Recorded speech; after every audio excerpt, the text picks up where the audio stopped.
అందుకే మిత్రులారా, ఇవాళ మీరు ఒక్కసారి ఆలోచన చేయండి. 10 సంవత్సరాలు చంద్రశేఖరరావు ప్రభుత్వం, బీఆర్ఎస్ ప్రభుత్వమే ఉన్నది కదా. మీరందరు కలిసి మేఘారెడ్డి, నన్ను, మల్లు రవిని, బట్టి విక్రమార్క గారిని, మధుసూదన్ రెడ్డిని, రాజేష్ను, శంకర్ను ఆశీర్వదించి 5 ఏళ్ల కోసం అధికారం ఇస్తే ఏడాది కాకముందే మమ్మల్ని దిగిపోమంటారు. ఇది న్యాయమా? ఒక్కసారి ఆలోచన చేయండి. 10 ఏళ్ళు మీరే కదా దోసుకున్నది, 10 ఏళ్ళు పాలించింది మీరే కదా, 10 ఏళ్ళు ఏలుకున్నది మీరే, దోసుకున్నది మీరే, 10 ఏళ్ళు అధికారాన్ని అనుభవించింది మీరే. ఒక పాలమూరు రైతు బిడ్డ నల్లమల ప్రాంతం నుంచి తెలంగాణకు ముఖ్యమంత్రి అయితే చూసి ఓర్వలేరా? మీరు, మీ కొడుకులు, మీ మనవళ్ళు మీరు ఏలనిక్క పుడితే మేమేమో ఇవాళ బిచ్చమెత్తుకోవడానికి పుట్టినమా అని నేను అడుగుతున్నా. మీలాగా మేము చదువుకోలేదా? మీలాగా మాకు తెలివితేటలు లేవా? మీలాగా మేము పరిపాలన చేయలేమా? మా పాలమూరులకు శక్తి లేదా? ఈ దేశమే కాదు ఈ ప్రపంచాన్ని నడిపించగలిగిన శక్తి నా సోదరులకు, నా సోదరిమణులకు ఉంది. చంద్రశేఖరరావు, నువ్వు అనుకుంటున్నావేమో బిడ్డ పాలమూరోడు అమాయకుడని. మాది అమాయకత్వం కాదు, మాది మంచితనం.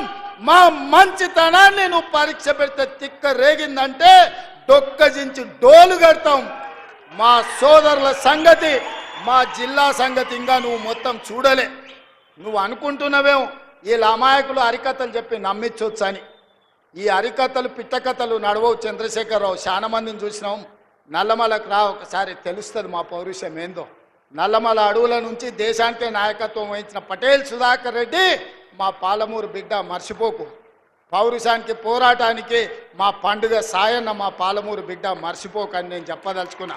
మొట్టమొదటి తెలంగాణ ముఖ్యమంత్రి బూరుగుల రామకృష్ణారావు మా పాలమూరు బిడ్డ, నువ్వు మర్చిపోకు.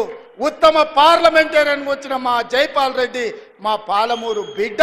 మా మహేంద్రనాథ్ నీతికి, నిజాయితీకి మరుపేరైన ప్రపంచంలోనే నీతిమంతుడని చెప్తే గుర్తుపట్టే నాయకుడు మహేంద్రనాథ్ది పాలమూరు అన్న సంగతి మర్చిపోకు.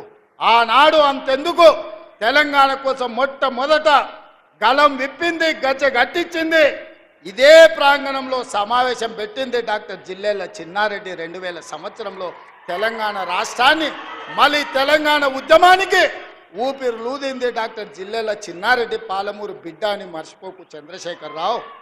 మమ్మల్ని ఏదో హరికథలు చెప్పి మభ్య పెట్టాలనుకుంటే మాకు తెలుసు. ఒడుపు చూసి మడత దగ్గర ఎట్లా వాత పెట్టాలో మా అక్కలందరికీ తెలుసు. మా సోదరులు ఎవరైనా మీ మాటలు నమ్ముతారేమో నాకు తెలియదు, కానీ మా ఆడబిడ్డలు, మా అక్కలు తెలివి కల్లోలు, మా అక్కలు గట్టిగా కట్టెబట్టుకొని నిలబడతారు.